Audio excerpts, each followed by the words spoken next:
Students, welcome to global online.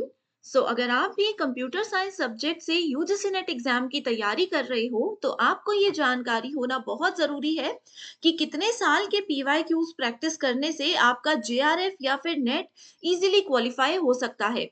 आज की video में आप लोगों के साथ इसी सवाल का जवाब मैं डिस्कस करने वाली हूँ, जिसमें टॉपर्स की क्या स्ट्रेटेजी रहती है जेआरएफ क्लियर करने पर, उसको हम लोग डिटेल में डिस्कस करेंगे ताकि आपकी तैयारी और भी ज़्यादा आसान हो सके। तो चलिए स्टूडेंट्स, अपने डिस्कशन पर हम अब आगे बढ़ते हैं। तो सबसे पहले स्टूडेंट्स, जब भी पीवाईक्यूज प्रैक्टिस की बात आती है तो हमेशा हमारे दिमाग में यही चलता है कि पिछले 10 साल के पीवाईक्यूज प्रैक्टिस कर लेते हैं तो बहुत इजीली हमारा एग्जाम क्लियर हो जाएगा। लेकिन यूजीसी नेट और सेट एग्जामिनेशन में ऐसा बिल्कुल भी नहीं है कि सिर्फ 10 साल के क्वेश्चंस करने से आपका एग्जाम क्लियर हो जाएगा। ऐसा मैं क्यों कह रही हूँ, इसके दो रीजन है। पहली चीज तो ये है, देखिए स्टूडेंट्स, कि 2019 से यूजीसी नेट का सिलेबस और पैटर्न जो है वो चेंज हुआ है।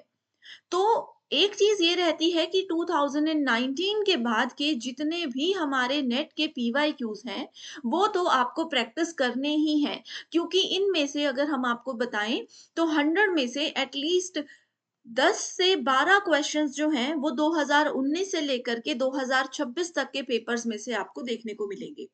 ठीक है? तो पीवाईक्यूज प्रैक्टिस की जब भी बात आती है तो सबसे पहली चीज आपने ध्यान में रखनी है कि 2019 से 2026 तक के पेपर्स आपको जरूर पढ़ करके जाने हैं।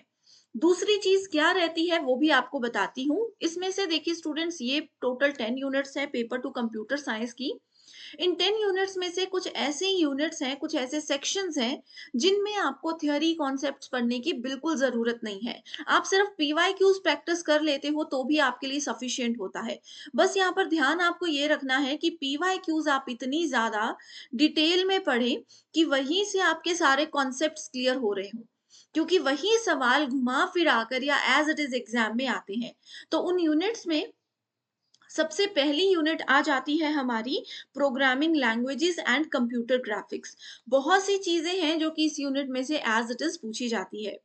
एक और यूनिट है, that is unit number 9, data communication and computer networks. ये दो यूनिट्स आगे और भी बताऊंगी, लेकिन ये दो यूनिट्स तो स्टूडेंट्स ऐसी हैं जिनमें कि आप पीवाईक्यूज को उठाओ, पीवाईक्यूज के हर एक ऑप्शन को बहुत ध्यान से पढ़ो, हर एक ऑप्शन से अपने कॉन्सेप्ट्स क्लियर करो एंड साथ में शॉर्ट नोट्स बनाते चलो। और इन सभी चीजों का ध्यान रखते हुए एग्जाम के लेवल के हिसाब से आपको तैयारी करने में हेल्प करने के लिए एक कंप्लीट कोर्स लेकर आई हूँ, जिसका नया बैच 1 अप्रैल से स्टार्ट हो रहा है। इस नए बैच में स्टूडेंट्स हम आप लोगों का पूरा सिलेबस एग्जाम से पहले कवर करवाएंगे ही, साथ में previous year questions and expected questions आपको प्रैक्टिस करवाएंगे। सबसे खास बात इन सेशंस की ये रहती है कि टॉपिक वाइज एमसीक्यूज पीवाईक्यूज आपको प्रैक्टिस करवाए जाते हैं, ताकि जो भी चीज़ें आपने पढ़ी हैं, जो भी टॉपिक आप पढ़ रहे हो, आपको पता लगता रहे कि उसमें से कैसे क्वेश्चंस एग्जाम में आते हैं। सबसे खास बात ये है कि आप लोगों के लिए लाइव क्लासेस भी रहेंगी एंड रिकॉर्डेड सेशंस भी रहेंगे। अगर ऐसा है कि आप अपनी जॉब की वजह से या किसी रीज़न से लाइव क्लास नहीं देख पाए हो, तो आप उन्हीं क्लासेस को रिकॉर्डेड फॉर्म में अपने टाइम के हिसाब से कभी भी देख सकते हो, जहाँ पर आप लोगों के सारे डाउट्स को भी क्लियर किया जाएगा। अगर डाउट्स एक बार में क्लियर नहीं हो रहे हैं तो आसान ट्रिक्स के साथ किसी दूसरे तरीके से भी आपको समझा करके आपके डाउट्स क्लियर जरूर करवाए जाएंगे। फुल सिलेबस नोट्स आपको मिल रहे हैं, साथ में रिवीजन के लिए full syllabus and unit wise mock test आपको दिए जाएंगे, ताकि एक यूनिट कंप्लीट होने पर अच्छे से आप उसकी प्रैक्टिस कर सकें। तो इस कंप्लीट कोर्स को ज्वाइन करने के लिए ग्लोबल ऑनलाइन ऐप को डाउनलोड कर लीजिए। स्टोर सेक्शन पर सर्च बार में यूजीसी नेट कंप्यूटर साइंस लिखेंगे, लाइव क्लासेस ज्वाइन करेंगे। इन्हीं क्लासेस को बाद में देखना चाहते हो या फिर कभी क्लास मिस हो गई है तो आप कंटेंट पर जाकर के यूनिट वाइज सेक्शन को फॉलो कर सकते हो एंड साथ में पेपर 1 की क्लासेस भी यहाँ पर आपको बिल्कुल फ्री हम प्रोवाइड करवाते हैं। आप सभी को डेमो क्लासेस भी यहाँ पर मिल जाएंगी, तो आप फटाफट से ग्लोबल ऑनलाइन ऐप को डाउनलोड कर लीजिए या फिर गिवन नंबर्स पर भी व्हाट्सएप पर कॉल या मैसेज करके कोर्स की जानकारी ले सकते हो। इसी के साथ स्टूडेंट्स, अब हम बात कर रहे थे कि कितने साल के पीवाईक्यूज पढ़ने चाहिए। तो अभी तक जैसे कि मैंने आपको बता दिया है कि आप लोगों को 2019 से लेकर के 2026 तक के पीवाईक्यूज जरूर प्रैक्टिस करने चाहिए। इसके अलावा अगर हम लोग बात करें तो गेट एग्जामिनेशन के जितने पीवाईक्यूज हैं उनको ज़रूर आपको प्रैक्टिस करना चाहिए। अब आप बोलोगे कि मैम इतना टाइम नहीं होगा कि नेट के प्रैक्टिस करें या गेट के प्रैक्टिस करें, तो उसका एक सॉल्यूशन आप लोगों को देती हूँ। वो ये है कि यूनिट वाइज़ आपको क्या करना है, इम्पोर्टेंट टॉपिक्स की लिस्ट निकालनी है, ठीक है? हर एक यूनिट में कम से कम 12 से 15 इम्पोर्टेंट टॉपिक्स होते हैं। आपको सिर्फ़ और सिर्फ़ उन्हीं 12 से 15 जो टॉपिक्स हैं, उन्हीं के गेट के पीवाईक्यूज़ को प्रैक्टिस करना है। यकीन मानिए अगर आप इस तरीके से चीज़ों को पढ़ते हो, चीज़ों को प्रैक्टिस करते हो तो डेफ़िनिटली स्टूडेंट्स आप लोगों को नेट और जेआरएफ क्वालीफ़ाई करना और भी ज़्यादा आसान हो जाता है। एक एग्ज़ाम्पल के तौर पर बताती हूँ, जैसे कि मैंने आर्टिफ़िशियल इंटेलिजेंस की एक जो है इम्पोर्टेंट टॉपिक्स की लिस्ट आपके साथ शेयर की है, जिसमें कि टॉप 15 टॉपिक्स आपको बताए हैं, जो कि कई सालों से अभी पूछे जा रहे हैं। उन 15 टॉपिक्स से देखिए गेट एग्ज़ाम में या फिर नेट एग्ज़ाम में आज तक कैसे क्वेश्चंस पूछे गए हैं।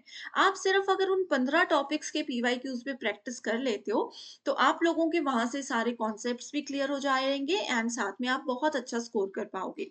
ठीक है स्टूडेंट्स? सो इस तरीके से अगर पीवाईक्यूज़ को प्रैक्टिस करोगे तो ज़रूर आप लोगों को हेल्प मिलेगी।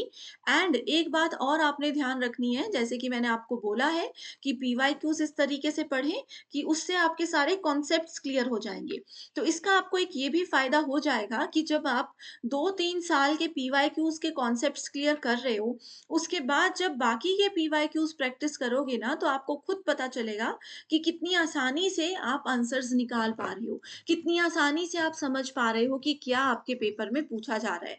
तो ये जितनी भी चीज़ें बताई हैं, ये टॉपर्स की स्ट्रैटेजी है जिससे उनका बहुत easily net JRF computer science से क्लियर हुआ है। आप इस चीज़ को एक बार ट्राई करिए। डेफ़िनिटली देखना अगर एक यूनिट में भी इस चीज़ को फ़ॉलो करोगे, आपको खुद रिज़ल्ट देखने को मिलेगा कि कैसे आपके कॉन्सेप्ट भी क्लियर हो रहे हैं, क्वेश्चंस भी प्रैक्टिस हो रहे हैं और मार्क्स भी बढ़ रहे हैं। तो इसको ज़रूर एक बार प्रैक्टिस करना है। इसी के साथ फिर डिस्कशन को भी एंड कर रही हूँ। Thank you so much everyone and all the very best.